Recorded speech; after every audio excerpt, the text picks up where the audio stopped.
Hari ini kita mau lihat film terbaik dan terburuk dari cast Spider-Man No Way Home. Yang pertama ada Zendaya dengan film terbaiknya versi Rotten Tomatoes, yaitu The Greatest Showman dengan skor 86%. Gue setuju, malah menurut gue ini kurang tinggi, harusnya 90%. Gue sih waktu nonton sangat suka ya, Iya. padahal gue bukan anak musical. Jadi kalau menurut salah satu reviewnya netizen nih di Rotten Tomatoes, itu dia bilang katanya emang film ini tuh underrated apa? Kurang dihargai oleh kritik.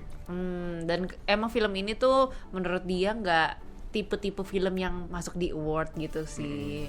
Memang bener sih, karena film ini kan it's about entertainment. Pas lo nonton just for fun aja sih, sama nyanyi-nyanyi, bukan sesuatu yang kayak berat atau gimana-gimana gitu. Film ini emang gue suka filmnya, tapi gue nggak gitu suka Zendaya di sini.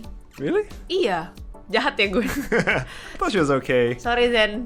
Sekarang kita masuk ke film Zendaya yang paling rendah nih ratingnya. Filmnya judulnya Duck Duck Goose. Gue nggak pernah denger. Keluar di tahun 2018 dan skornya 39% guys. Kasian. Ya, jadi ini film animasi, dia voice over talentnya. Kita sama sekali jujur kita belum pernah nonton ini, belum pernah dengar tentang ini, so coba kita tengok dulu trailernya. I can't vibe with the kids. They're childish. Do we have to migrate in a V formation? Follow me!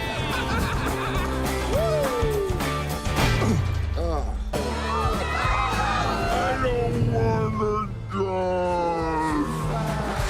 Ya kalau gue lihat sih dari animasinya sebenarnya bagus-bagus aja. Iya, visually cukup bagus sih. Cuma memang katanya sih ceritanya malah nggak untuk anak-anak gitu. Jadi si angsanya ini tuh bully lah, dan ada beberapa scene yang nggak Appropriate lah.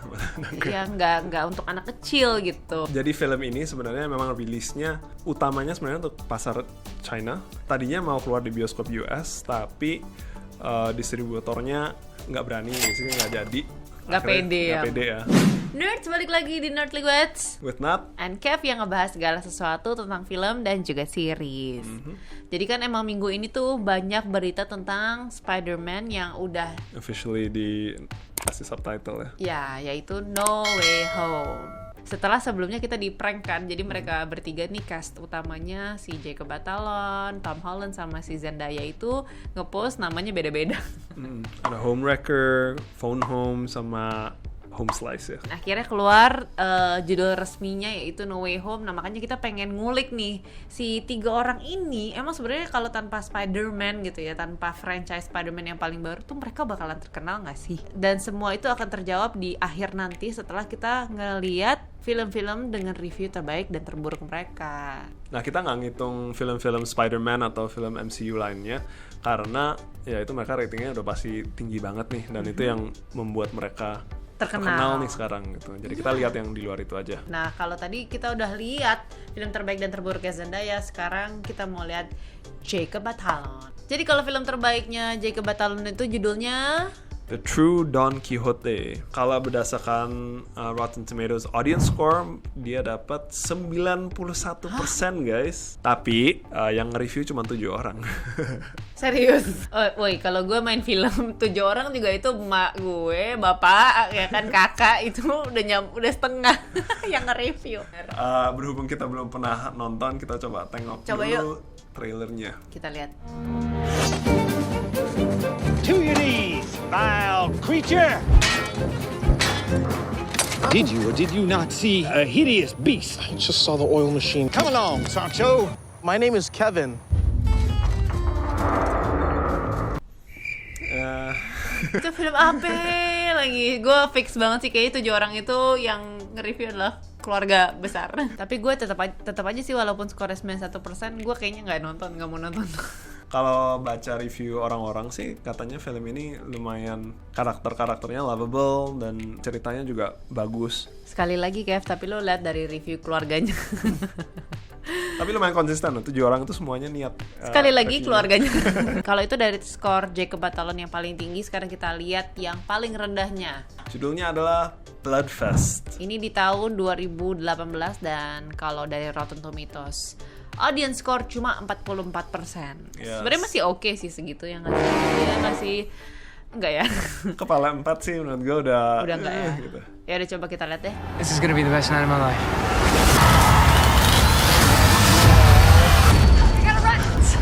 We're dead. You've never been with a woman. Not in person. Ya, jadi The Blood Fest cerita tentang apa? Gak tahu. Emang first impression gue ngeliat trailernya berasa banget sih low budgetnya gitu. Kayaknya mereka mau bikin filmnya ala-ala Cabin in the Woods. Iya, gue juga pertama kali juga pas gue ngeliat trailernya kok kayak Cabin in the Woods ya. Emang dibuat sengaja kayak rada receh. Dari audiens sih bilangnya ya intinya kelihatan low budget. Dan lo padahal menonton film ini tanpa ekspektasi gitu ya, udah ekspektasi lo rendah ternyata Masih dikecewakan. masih dikecewakan. Nah, oke, lanjut lagi. Kalau itu tadi Jacob Batalon, sekarang kita ke Tom Holland, aktor utama dari Spider-Man. Highest ratednya. Onward. Kita udah nonton juga yang ini ya. Yes, ini keluar tahun 2020 kemarin. Ratingnya adalah 95%. Wah, tinggi juga ya ternyata ya. Padahal menurut gue ya bagus sih, cuma takaran film Disney yang bagus adalah gue nangis. Kalau dari audience reviews ini katanya banyak yang nangis sih nonton ini. Cuman Dan again gue Coco juga nggak nangis sih, mungkin guenya aja yang heartless. Tapi emang Onward ini cukup apa ya, cukup heartwarming. ya ini tentang kakak beradik. Jadi yang main ada Chris Pratt juga. Mereka punya kesempatan untuk ketemu sekali lagi sama ayahnya gitu kan. Film ini langsung dirilisnya itu di Disney Plus ya, karena kita langsung nonton di TV kan, saya ingat. ya awalnya keluar di bioskop dulu. Cuman karena rilisnya pas awal COVID pandemi di US, ya itu bioskop pada tutup segala macam. Akhirnya mereka membuat keputusan untuk rilis di streaming services juga. Ya kalau tadi kita udah lihat film terbaiknya Tom Holland nih yang di-rate di Rotten Tomatoes, film terburuknya adalah Dolittle dengan skor 14%. Hancur banget. Ancur, bahkan dia paling ancur dari ketiga cast ini ya, tiga orang ini ya. Tapi sekali lagi ini film yang dia hanya jadi voice actor, jadi memerankan seekor anjing. Tom Holland di sini bener-bener banget. Tapi si Dolittle ini padahal tuh namanya ya kayak Robert Downey Jr. yang main ya. Banyak aktor-aktor yang lumayan ternama yang Wah, bukan lumayan lagi, Emma Thompson, Rami Malek. ya, yang star-studded banget sih. Kalau ngelihat di atas kertas itu kayak wow, ini keren banget. Tapi kalau di film ini ada yang perlu disalahin bukan Tom Holland sih, berarti Robert Downey nih. Selain jadi Iron Man, Anda Tom Holland was okay, tapi then again dia hanya mungkin Dikit menyumbang 5% di film ini karena dia perannya sangat-sangat kecil. Tom Holland, we don't blame you. Ya, jadi untuk menjawab pertanyaan kita di awal tadi, kira-kira tanpa Spider-Man, apakah mereka bertiga akan tetap terkenal? Gak tahu, rezeki kan di tangan Tuhan. Jadi kita juga gak bisa Siapa kita nih untuk menentukan?